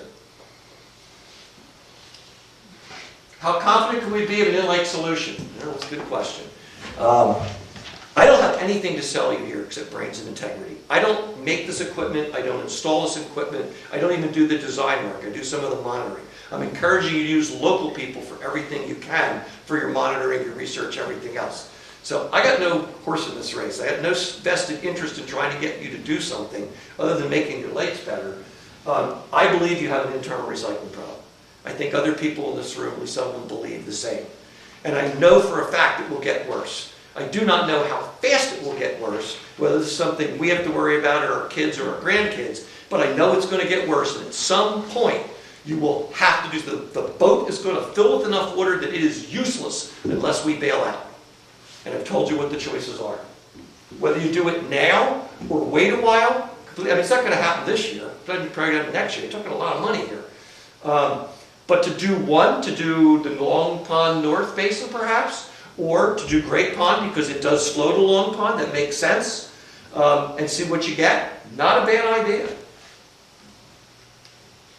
Okay, do we need to approach the problem all the lakes at once, or can we do it lake by lake?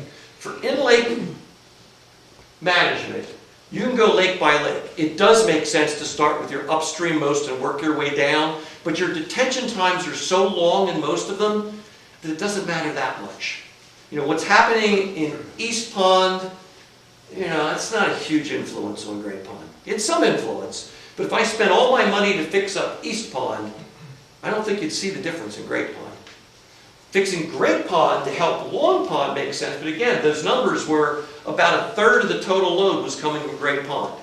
Third reduction would be pretty good. So fixing Great Pond might make some sense to helping fix Long Pond, but it's probably still not going to be the whole answer by itself. So you can go lake by lake, you can go where you get the biggest bang for the buck. You know, it'd be great if you did them all at once, but you know, I wouldn't encourage that. I think you want to see what you get first. See how it does. Long Pond, having two basins that can be compared, that's a great test case right there. And that cuts your cost down, at least try it. For watershed management, you know, it's the low-hanging fruit approach. You want to do everything you can, whatever you can, be as opportunistic as you can. You want to go for the whole watershed as much and as fast as you can. It's not going to be fast. I usually think of watershed management being a decade-long project to get from A to B. It doesn't happen overnight unless you've got that one smoking gun, and you don't have that. So realistically, watershed management, definitely look at the big picture, all the lakes at once, and think through both where do I need it most, where can I get the most done, where have I got funding to work with, what's my priority order, and take advantage of anything and everything you can. For in-lake work, lake by lake, think about the order and which ones you might do as to what will get you the best thing, but you've got to think about the expediency, the cost, things like that. Okay, and the last one was what funding sources are available. Not many. This is actually, I do a standard talk every year for lake associations, such down my way. It's usually very technical, just trying to make it understandable for lay people. This year it's all about our institutional inadequacy to manage lake. It's homage to Lowell Klessig, who was the founder of NOMS and passed away last year, who said this 30 years ago, and unfortunately everything he said is still right. It's awful. You can get Section 319 money, which is non-point source funds. I assume you guys had some of that. Great. Try to get them to give you that to do something in your lake. That internal loading is a non-point source load. It's every bit as eligible. You've got to beat them with the hammer to get them to give you. We had our first one last year in Massachusetts where they gave money for an aluminum treatment in a lake because over 10 years they showed they did everything they could in the watershed and only got them halfway to their goal. So they did the treatment and bam, the thing is fantastic. Now everybody's on pins and needles. They want to say, gee, if we did the treatment, did we really need to do the watershed stuff? Probably not. However, they would not have protected the investment, so it was right to do the watershed stuff. And I don't mind that they had their feet held to the hot fire to do as much of the watershed as they could before they did the in-lake treatment, and they at least let them do the in-lake treatment and funded it. First time ever in my state. That's ridiculous. Because this is true in a lot of places. What about an oxygenation system? Why not? Never heard of it being funded. The Section 314 is the Clean Lakes money. If you never heard of that, it's because the last time it was funded was 1994. So we're 20 years without any money in it. Because, we can handle all that with 319. Yeah? No, they didn't. So again, I could go on a long time. I sound like the guy, is it Finch from Network? Mad as hell, I'm not going to take it anymore. You're going to throw your money. I walk a fine line between that and a story from my granddaughter that I won't go into now, but it's like they don't get it. And they've been told this mantra, watershed, watershed, watershed, just keep saying it. And I swear, maybe it's an age factor, but I talk to these 20-somethings and 30-somethings that are doing this stuff now. They don't know anything.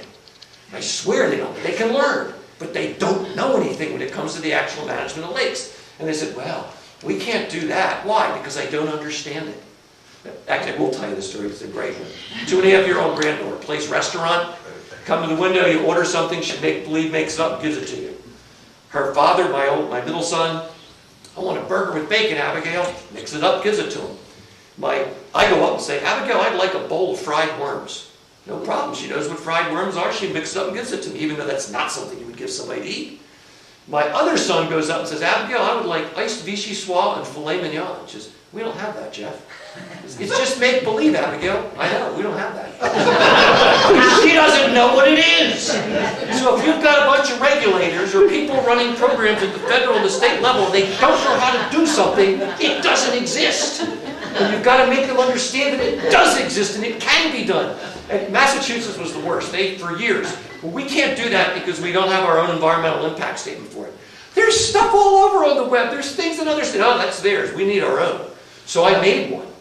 Did one with a whole bunch of people over 10 years. It got produced in 2004.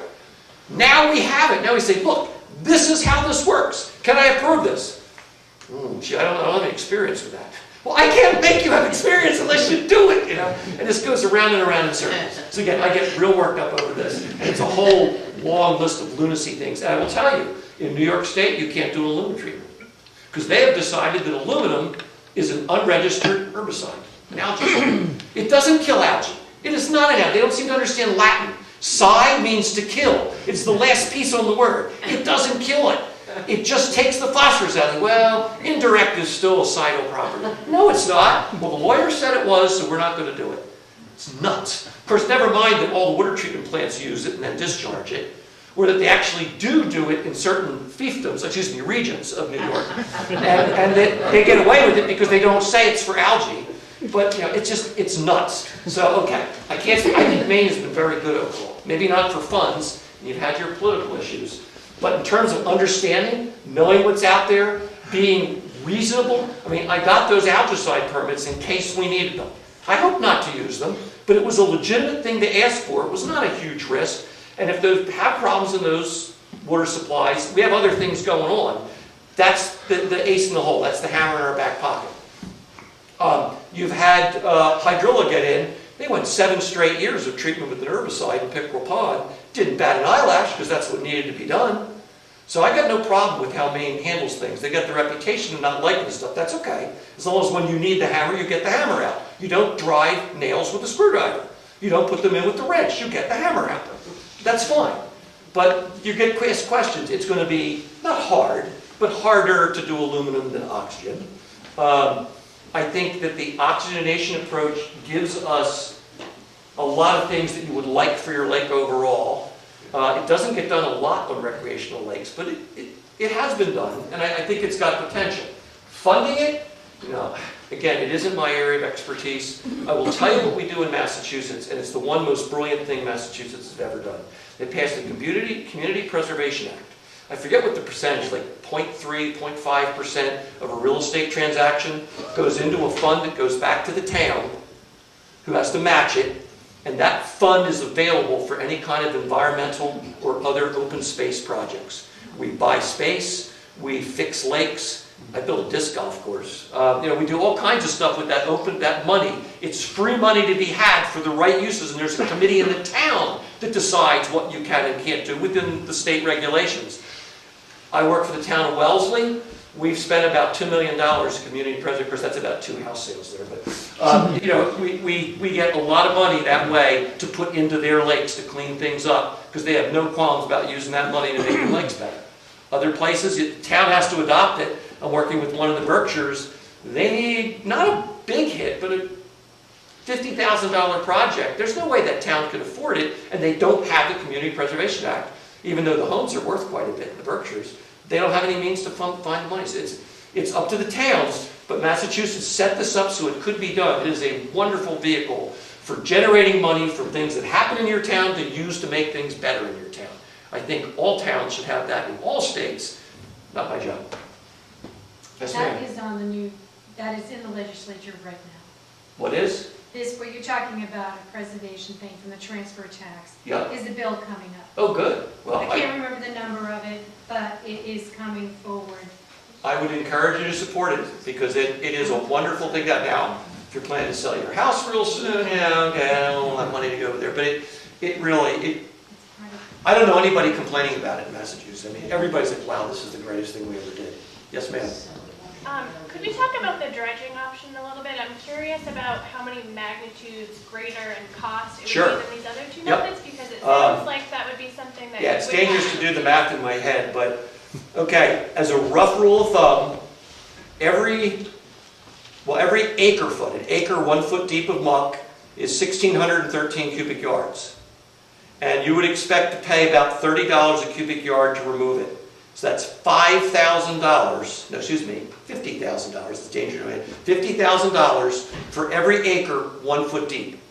Let's say we did the 1,250 acres of Great Pond, and we were lucky and it was only 1 foot deep.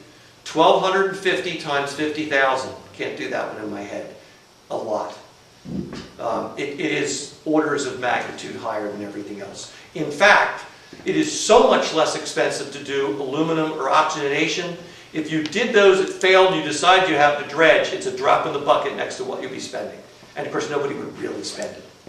Again, dredging projects are rare. It's just so expensive to do. And if $30 is the low end, it's probably going to cost more than that because you got to take it somewhere and get rid of it. If it's not contaminated sediment, you make out, well, geez, our lakes are clean. Well, wait a minute. Contamination is defined differently by different people. In Massachusetts, I don't know what the regulation is in Maine. In Massachusetts and Connecticut, it has to be cleaner than the 90th percentile of clean soil. In other words, it has to be cleaner than 90% of the soil that's known not to be contaminated in the state. That's mighty clean. Frankly, every single lake I've ever done has failed that test. So we have to dispose of it in a more expensive manner. I have what may be the first one ever in Massachusetts to meet that standard. And the guy's making me do more sampling because he wants to find something. So it's tough. I think that's it. Okay, a couple of conclusions. The next steps, I'm sorry. Well, actually, it's pretty far, so maybe you can't read fast enough I can talk. But I think that the primary apparent driver of the declining condition is the expanding anoxia and the related internal load. You know, you got to ask yourself, and maybe come down further on, what's different between now and 20 years ago? You don't have more people. You don't have more residents on the lake. The study done at Colby, looking at the statistics, says it hasn't changed drastically. In fact, it's declined a little bit. Really, it's about the same.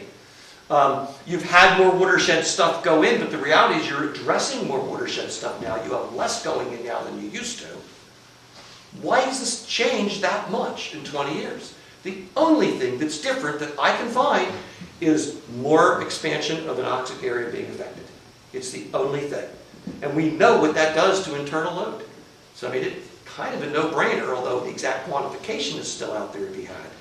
It's the only thing I can come up with that makes a difference. I see no smoking gun anywhere else. If somebody knows of something magic out there that's been going on, tell me, but I don't see it.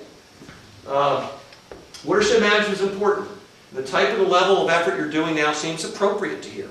You don't need a gazillion-dollar project to buy up all the remaining land and don't let it ever be developed, or buy out all the homes and tell people to get off the lake. I was asked that once early in my career, if there's one thing I could do for my lake, what would it be? I said, move away. All right, there are two things, what would it be? But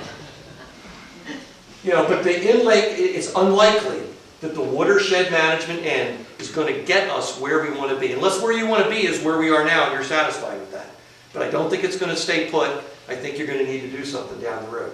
Plant management that's going on now seems appropriate, and it's really independent of watershed management. There's right there. If you need a refutation of why watershed doesn't work, it does nothing about invasive plants in your lake. You can't get rid of them by doing anything in the watershed. So that should have been obvious to them.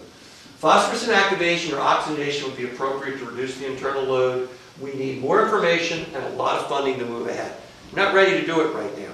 Nothing wrong with saying, I'm just not ready for that at this point. It's okay. But that's where I think you're heading if you want to make a difference in these lakes.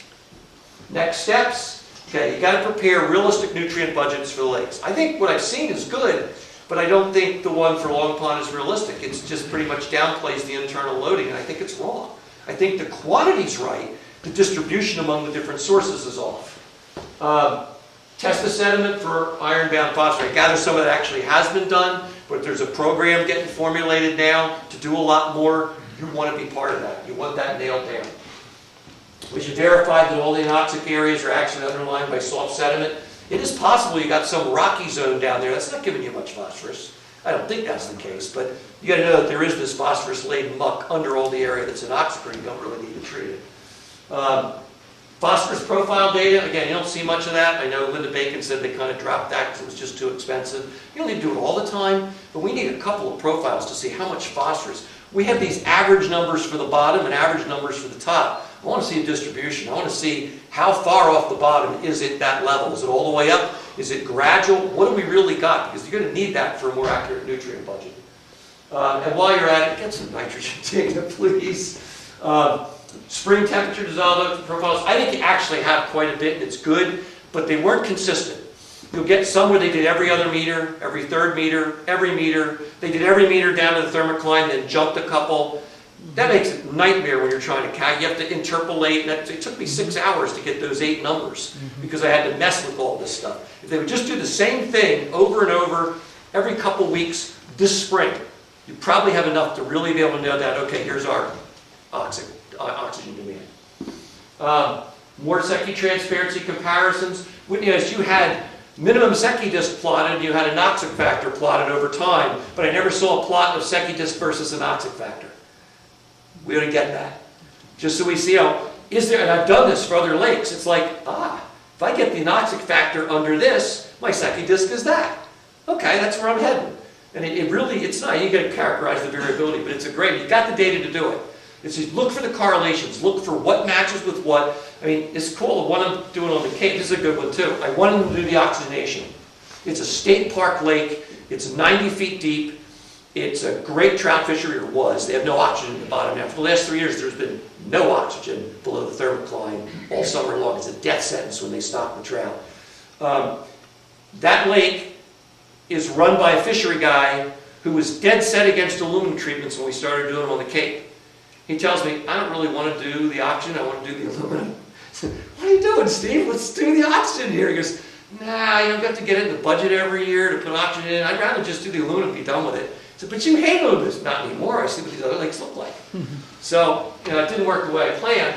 But that one, we actually looked at what depth does it have to be oxygenated to a certain amount, 2 milligrams, 4 milligrams, whatever else, for me to get a better Secchi disk. And sure enough, if I could have this oxygenated down to 15 meters, thermocline's about 10 meters there. So I need 5 meters worth, 16 and a half feet, of oxygenated water between the anoxic zone and the thermocline. That phosphorus doesn't make it to the top. Now that's in that lake, that's not going to hold true for every lake. But I know that if I just oxygenate that little bit, I can make the difference. But now he wants to go for the aluminum. All right. Accurately determine the composition of the algae blooms. Maybe you know this, but I didn't see any data anywhere that says we had blooms on these dates and here's exactly what the algae were that were in them.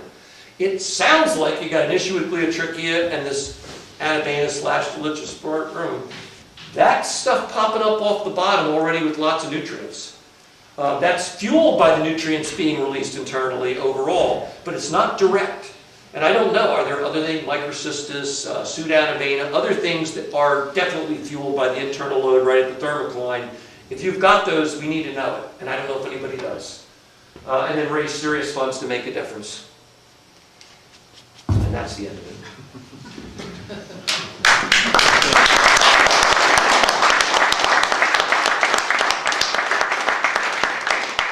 Some of you are great straight men asking the questions that led into the stuff. Other ones? Does it all make sense?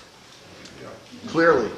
Okay, well, it's not easy. Clear as mud. There's a lot of complications to it. Again, I think there's things that need to be done. They're all things that can be done. Some of them are just use of the data that you already have. Some of them are some additional studies that need to be done on these lakes. And you got the people around here to do it. And I would encourage it. Yes, sir?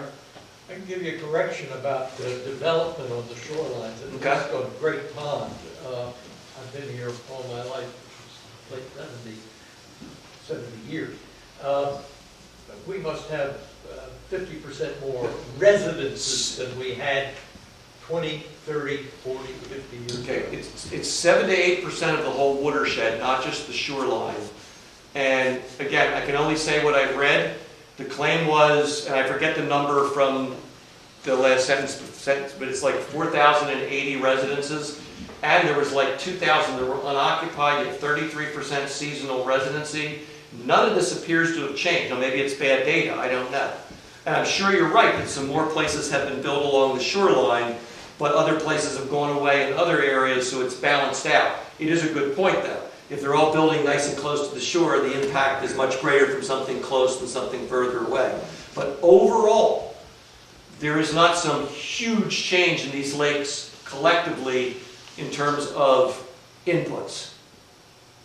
Again, it's just based on the data. I understand your perception is probably correct. Over your lifetime, you've seen this thing get built up. Every 200 feet. Okay, and again, though, you think in terms of what does that actually contribute? Again, I can only go, this statistical evaluation was done of the demographics, and the conclusion was that in the last 10, 20 years, not a whole lot has changed. If that's not true, well, we've got to sort that out.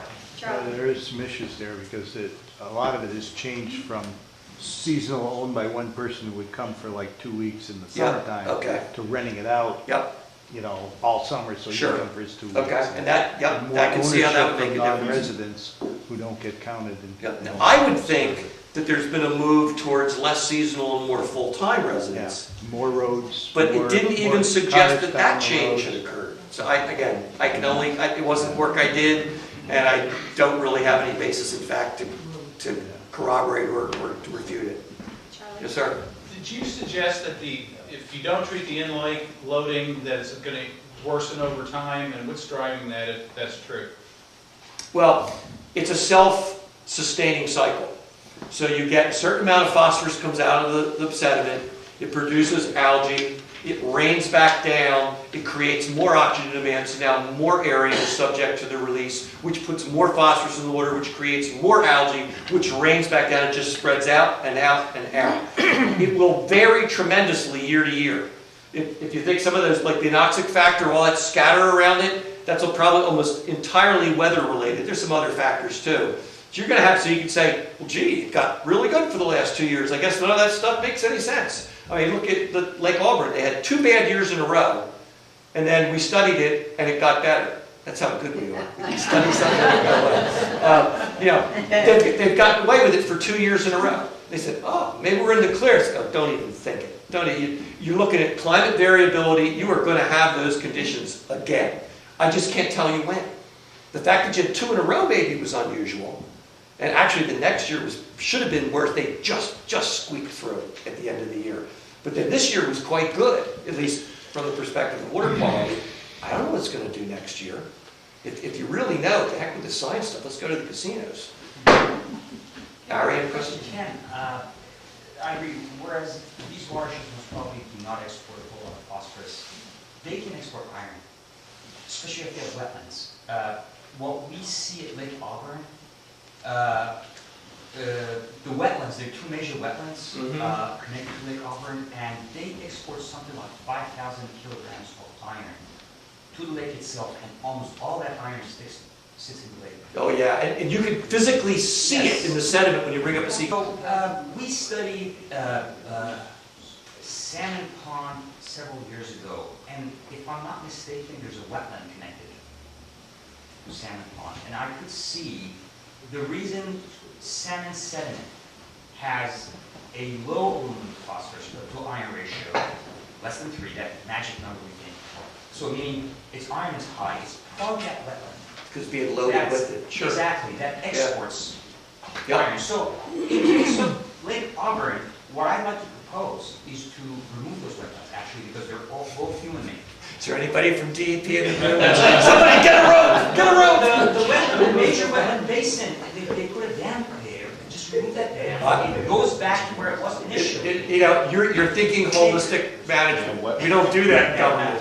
We take endangered species and wetlands and we put them on a pedestal and we don't touch that. You know, if I'm ever dictator. Some of these wetlands though are generated as we build roads, so we gotta be careful Yeah. there, and because we change. You're right. It's backed up the water, it's made of anoxic, it's loaded the iron. I completely get it. You're absolutely right.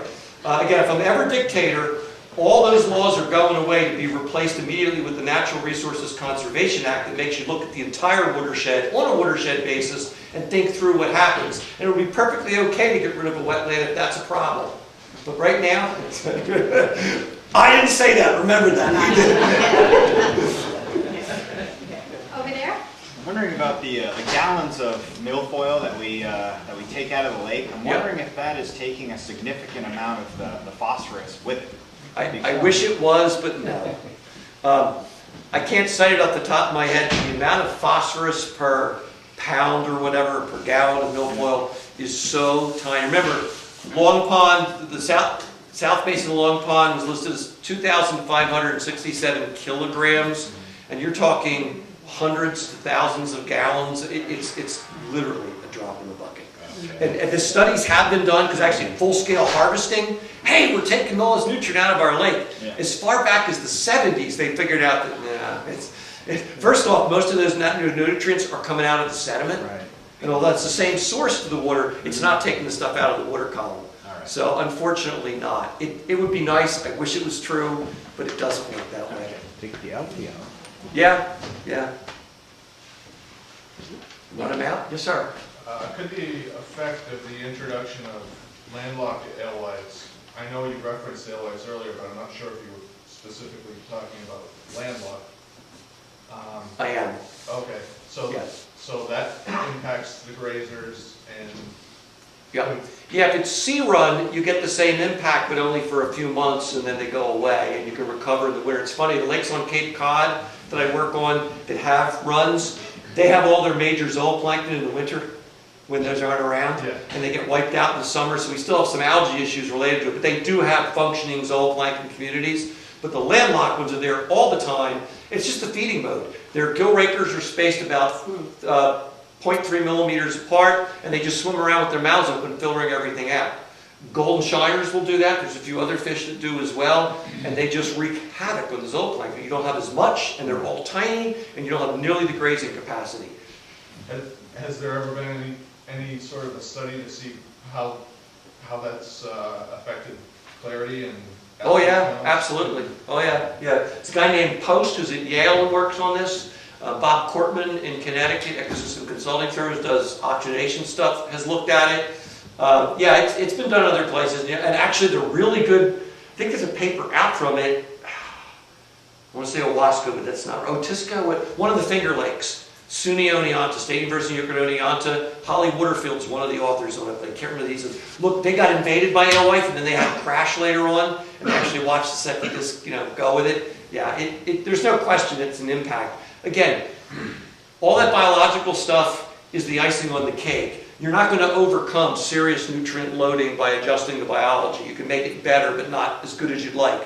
But if you're in a reasonable place for your fertility, and you put in landlocked alewife, it's going to basically mean that you're going to get the maximum amount of algal standing crop for whatever amount of fertility level you're at, and it's usually not very good because they just wreak havoc on it. And I know it's been a very contentious issue in Maine, frankly, and some other places will put them in because they're a great bait fish for the other fish. I mean, if I was to propose going around stocking invasive plant species, what would happen to me? But they can go around suggesting we should put in non-native alewife? Why? Frankly, brown trout aren't native either. But it's a whole other story. I'm a real trout guy. Thank you so much. All right.